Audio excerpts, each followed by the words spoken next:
The numbers from Munich 2025 tell a compelling story. European defense spending has risen from 1.43% of GDP in 2014 to 2.02% in 2024, with all NATO allies finally meeting the 2% target. Poland now spends over 4% of GDP on defense, more than any other ally, while the new 5% pledge agreed at The Hague signals unprecedented commitment levels. Military aid to Ukraine continues at record levels, and NATO capabilities have reached new heights on paper. Yet conversations with European security officials reveal a different story, one of growing anxiety about American reliability and urgent discussions about strategic autonomy. The EU's Rearm Europe plan and national debates on defense independence reflect concerns that current statistics don't capture. What happened behind the scenes at Munich reveals the true state of Europe's military future. The Munich reality check. The Munich Security Conference has always been a carefully orchestrated diplomatic theater, but the 2025 gathering revealed something different happening beneath the surface. While public sessions proceeded with their usual formal presentations and measured statements, the real conversations were taking place in hotel corridors, private dining rooms, and hastily arranged bilateral meetings that extended well into the night. European defense officials moved between sessions with an urgency that hadn't been visible in previous years, their expressions reflecting a growing awareness that the fundamental assumptions underlying transatlantic security cooperation were being challenged in real time. The transformation became apparent during the opening sessions when traditional alliance protocols began breaking down in subtle but significant ways. European delegates who typically coordinated their positions with American counterparts found themselves proceeding independently, making statements that reflected distinctly European perspectives rather than coordinated transatlantic messaging. German Defense Minister Boris Pistorius delivered remarks that diverged sharply from previous German positions on burden sharing, while his French counterpart outlined military capabilities assessments that seemed designed to demonstrate European self-sufficiency rather than alliance integration. These weren't accidental departures from established diplomatic practice, but calculated signals that something fundamental had shifted in how European leaders viewed their relationship with Washington. J.D. Vance's speech as vice president represented the moment when these underlying tensions became impossible to ignore. The address, delivered to a room packed with NATO defense ministers and security officials, focused primarily on European internal governance rather than security concerns. While previous American vice presidents had used their Munich appearances to reinforce alliance commitments and address specific European security challenges, Vance's presentation seemed deliberately designed to signal American disengagement from traditional leadership responsibilities. The speech contained no references to Article 5 commitments, offered no assurances about continued military support for Ukraine, and failed to address the Russian hybrid warfare activities that had dominated private discussions throughout the conference. Instead of speaking about European security to an audience of defense ministers and military officials working on technical problems like Russian sabotage in the Baltic Sea, Vance barely mentioned collective defense or hybrid threats. The immediate aftermath of Vance's speech triggered emergency corridor meetings among European ministers who found themselves developing contingency plans for scenarios that would have seemed impossible just months earlier. A hastily convened session of Nordic defense ministers resulted in immediate commitments to accelerate regional defense cooperation initiatives that had been planned for implementation over several years. Eastern European representatives held parallel discussions about developing independent early warning systems and intelligence sharing arrangements that could function without American participation. These weren't long-term planning exercises, but urgent responses to immediate security challenges that European leaders realized they would have to address independently. The question and answer session that followed exposed the full extent of the disconnect between American and European priorities. When asked directly about American commitments to Baltic Sea security in light of recent Russian sabotage activities, Vance provided a response that focused on American economic interests rather than security guarantees. His answer prompted an immediate follow-up question from a Swedish delegate about NATO Article 5 obligations, which received an equally evasive response that left European officials visibly frustrated. The exchange highlighted how traditional alliance protocols for addressing security concerns had become inadequate for managing the new reality of American foreign policy unpredictability. Behind the scenes, the conference's carefully planned schedule began falling apart as European delegations requested emergency consultations and bilateral meetings. The German delegation canceled a planned session on defense industrial cooperation to hold urgent discussions with their French counterparts about coordinated responses to American policy shifts. Polish officials extended their stay to participate in hastily arranged meetings with Baltic and Nordic representatives, creating informal working groups that operated outside traditional NATO frameworks. The private conversations revealed the depth of European concerns about American reliability. Defense officials who had spent decades building relationships with their American counterparts found themselves discussing alternative security arrangements and independent capability development with unprecedented urgency. A senior French military official noted that European nations were being forced to consider defense scenarios that assumed minimal American participation, fundamentally altering how they approached everything from procurement decisions to operational planning. These weren't theoretical discussions about future possibilities, but practical assessments of immediate requirements for maintaining European security without predictable American support. Traditional diplomatic norms that had governed transatlantic relations for decades were being rewritten in real time throughout the conference. European delegations began coordinating positions before consulting with American counterparts, reversing the established practice of transatlantic coordination that had characterized previous Munich gatherings. The informal reception protocols that typically reinforced alliance hierarchy were quietly abandoned as European officials held separate gatherings to discuss sensitive security matters without American participation. These changes weren't announced or formalized, but emerged organically as European leaders adapted to the new reality of American disengagement from traditional leadership responsibilities. The most striking aspect of the conference was how quickly European officials adapted to operating without American guidance on security matters. Sessions that would normally have featured coordinated transatlantic presentations instead showcased distinctly European perspectives on defense challenges and potential solutions. When Russian hybrid warfare activities in the Baltic Sea were discussed, European delegates outlined response mechanisms that assumed limited American involvement, marking a significant departure from previous approaches that had relied heavily on American intelligence and military capabilities. This shift wasn't presented as a choice, but as a necessary adaptation to changing circumstances that European leaders could no longer ignore. The growing realization that Europe could no longer rely on predictable American leadership became evident in how conference participants approached traditional alliance topics. Discussions about NATO defense spending targets were reframed as questions about European capability development rather than burden-sharing obligations to American taxpayers. Conversations about military aid to Ukraine focused on sustainable European contribution levels rather than coordinated transatlantic support packages. These weren't subtle shifts in emphasis, but fundamental changes in how European leaders conceptualized their security responsibilities and capability requirements. By the conference's conclusion, European strategic autonomy had transformed from a distant aspiration discussed in academic circles to an urgent operational requirement that demanded immediate attention and resources. The private assessments shared among European defense officials painted a clear picture of nations that could no longer assume American security guarantees would remain constant or predictable, forcing them to develop independent capabilities and coordination mechanisms with unprecedented speed and determination. Yet the practical reality of achieving this independence would prove far more complex than the political declarations suggested, particularly when examining the actual numbers behind Europe's defense investments. The defense spending paradox. The 2025 NATO spending statistics present a puzzling contradiction that defense officials are struggling to explain.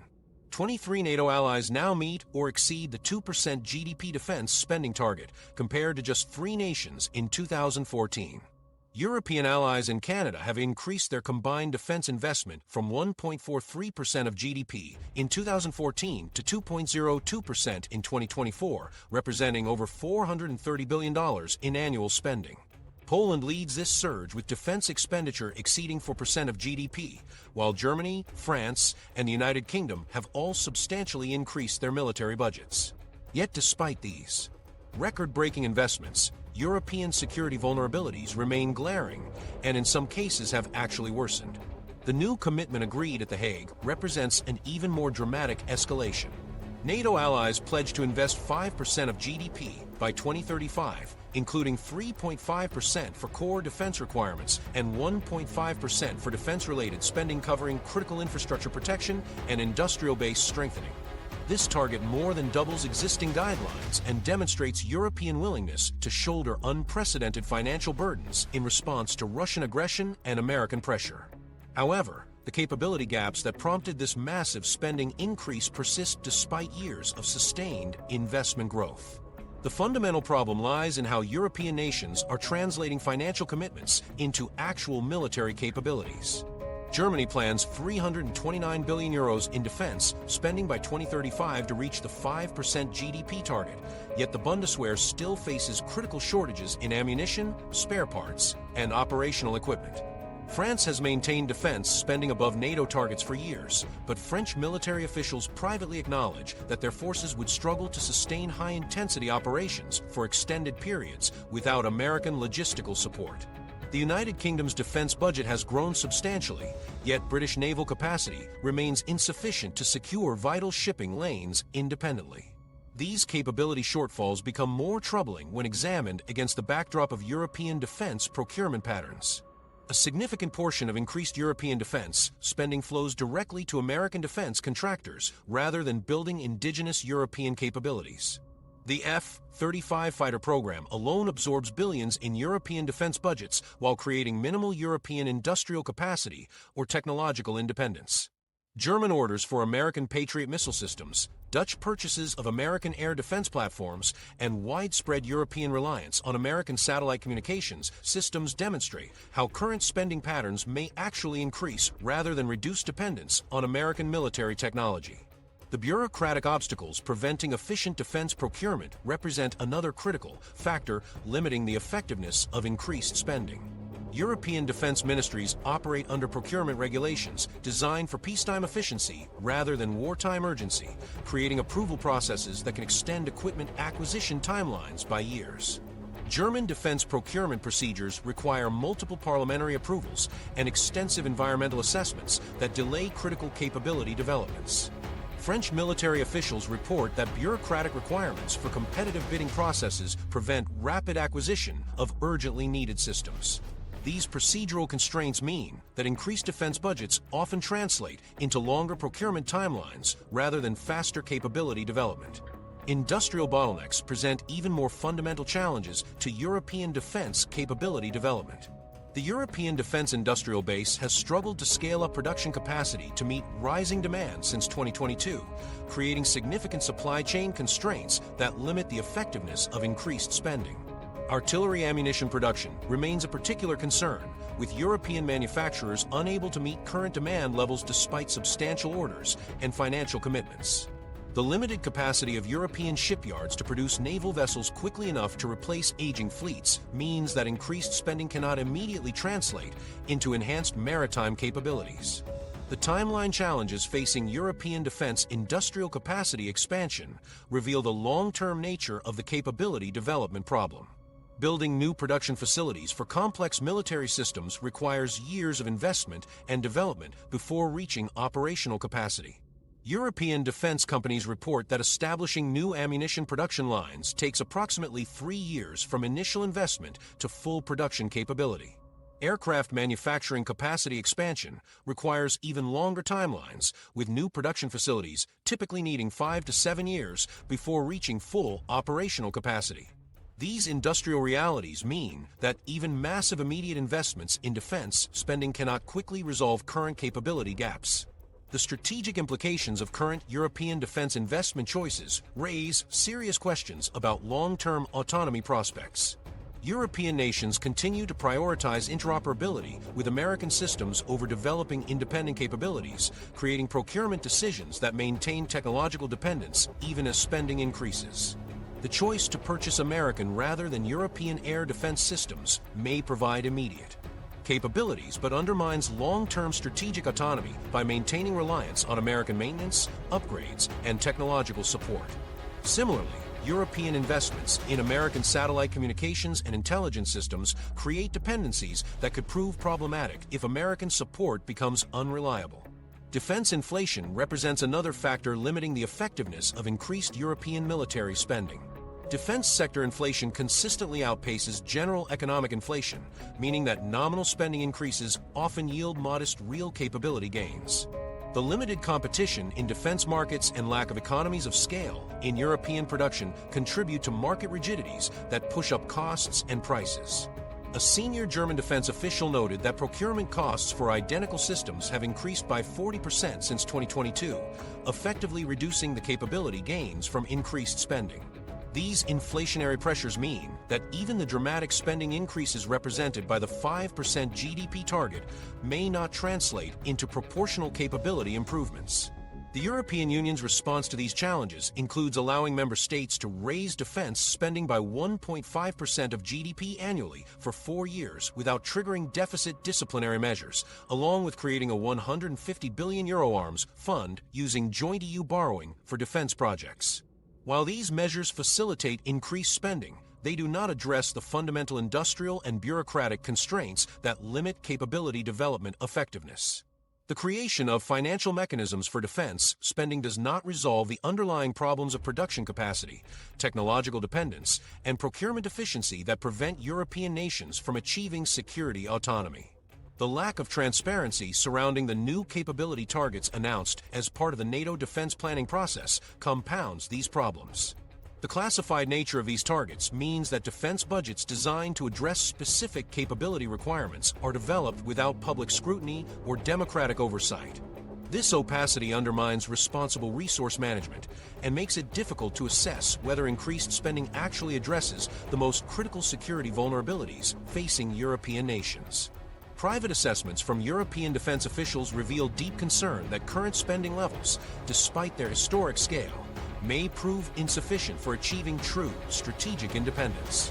The combination of industrial constraints, bureaucratic inefficiencies, technological dependencies, and defense inflation creates a situation where even unprecedented financial commitments may not translate into the military capabilities necessary for European security autonomy. These spending challenges become particularly acute when examining Europe's most immediate test of strategic independence, maintaining support for Ukraine while American political priorities shift in unpredictable directions. Ukraine aid under pressure. The shifting landscape of American political priorities has forced European leaders into uncomfortable calculations about Ukraine's support that extend far beyond current budget allocations. The United States has provided nearly $183 billion for the Ukraine response since February 2022, with $130.1 billion obligated and $86.7 billion disbursed as of September 2024. This massive commitment creates dependencies that European officials are now scrambling to address as American political dynamics suggest potential reductions in future support levels. However, the narrative of European dependence on American aid requires careful examination of the actual numbers. According to the Kiel Institute's Ukraine Support Tracker, total European commitments to Ukraine now exceed €150 billion, roughly double U.S. pledges in some metrics when accounting for financial aid, humanitarian assistance, and refugee support costs. European military aid to Ukraine totals approximately €48.3 billion from EU institutions and member states combined, while the European Peace Facility has mobilized €11.1 billion specifically for Ukrainian military needs. These figures reveal a more complex picture than simple American dominance, though critical asymmetries remain in specific capability areas. The logistical challenges facing European nations in maintaining current aid levels independently reveal critical vulnerabilities in European defense supply chains. American military aid includes sophisticated weapons systems, ammunition, and logistical support that European nations cannot easily replace from their own production capacity. The United States has provided advanced air defense systems, long-range precision weapons, and intelligence capabilities that European alternatives cannot match in quantity or technological sophistication. European officials acknowledge privately that maintaining current Ukrainian military effectiveness without American support would require fundamental changes in how European nations approach defense procurement and production. European defense industrial capacity constraints limit the ability to replace American military aid even with increased financial commitments. Artillery ammunition production remains a particular bottleneck, with European manufacturers unable to meet current demand levels despite substantial orders. The EU has allocated €500 million specifically to boost ammunition production capacity, but building new production facilities requires years of development time before reaching operational capacity. European defense companies report that establishing new ammunition production lines takes approximately 3 years from initial investment to full production capability, creating a significant gap between political commitments and actual delivery capabilities. The sustainability of current European aid levels depends on public support that shows signs of strain in several key contributing nations. German polls show declining support for high-level aid to Ukraine, reflecting domestic fatigue documented in Politico and Kiel Institute reports. French officials report similar concerns about public fatigue with military spending that benefits Ukrainian rather than French security interests. These domestic political pressures create constraints on European leaders' ability to maintain current aid levels over extended periods, particularly if American support decreases and European nations face pressure to increase their contributions. Different European nations are positioning themselves for various Ukraine war scenarios in ways that reveal divergent strategic calculations. Eastern European countries, particularly Poland and the Baltic states, advocate for maximum military support to Ukraine regardless of American policy changes, viewing Ukrainian success as essential to their own security. Western European nations, including Germany and France, show more ambivalence about open-ended military commitments that could strain their defense budgets and public support. These different approaches create coordination challenges for developing unified European responses to potential American policy shifts. The European Union Military Assistance Mission Ukraine received €382 million in funding through November 2024, including €241.8 million for common costs and €140.2 million for training equipment. This mission provides individual, collective, and specialized training for Ukrainian forces while coordinating member state activities. However, the mission's scope remains limited compared to American training programs and cannot fully compensate for potential reductions in American military advisors and technical support. The mission's extension through November 2026, with nearly €409 million in total funding, demonstrates European commitment, but also highlights the relatively modest scale of European training contributions. Private discussions among European leaders reveal growing concern about the sustainability of current support levels without American participation. A senior German defense official noted that European nations face difficult choices between maintaining current aid levels to Ukraine and investing in their own defense capabilities. French military planners acknowledge that continued high-level support to Ukraine could delay necessary investments in French military modernization programs. These internal debates reflect the reality that European defense resources, while substantial, remain finite and must balance multiple competing priorities. The industrial implications of replacing American military aid extend beyond immediate production capacity to fundamental questions about European defense technological independence. American weapon systems provided to Ukraine often require American maintenance, spare parts, and technical support that European nations cannot provide. European defense officials worry that similar dependencies in weapon systems provided to Ukraine could create ongoing obligations that persist long after the current conflict ends. Contingency plans being developed for scenarios where American support dramatically decreases focus on maintaining critical capabilities rather than matching current aid levels. European planners are identifying the minimum military support necessary to prevent Ukrainian military collapse, while acknowledging that reduced American aid would likely require accepting limitations in Ukrainian offensive capabilities. These plans prioritize defensive weapon systems and ammunition supplies that European nations can realistically provide from their own production capacity, even if this means accepting reduced Ukrainian military effectiveness. The Ukraine aid challenge has become a test case for European strategic independence that extends beyond the current conflict to fundamental questions about European defense capabilities. European inability to replace American military aid would demonstrate continued dependence on American security guarantees, even in conflicts directly affecting European security interests. Financial mechanisms created to support increased European defense spending provide tools for maintaining Ukraine aid, but do not address underlying capacity constraints that European political systems may struggle to resolve quickly enough to prevent dangerous capability gaps. Yet even as European leaders grapple with these Ukraine support challenges, they face more immediate security threats that demand urgent attention and resources, particularly in regions where traditional alliance frameworks prove inadequate for addressing emerging forms of conflict. The Baltic Sea battleground. Russian hybrid warfare activities in the Baltic Sea have reached levels that defense officials describe as unprecedented since the Cold War ended. 11 separate incidents of undersea cable damage occurred in the Baltic Sea during 2024, each representing critical vulnerabilities in European communications and energy infrastructure. These attacks target fiber optic cables that carry internet traffic, financial transactions, and government communications between European nations, creating disruptions that affect everything from banking systems to military coordination networks. The pattern of damage suggests systematic targeting rather than accidental incidents, with Russian vessels consistently present in areas where cable cuts occur. The economic implications of these infrastructure attacks extend far beyond immediate repair costs. When the Baltic Connector gas pipeline suffered sabotage, it forced Finland to reroute gas supplies and drove EU energy price spikes across European markets.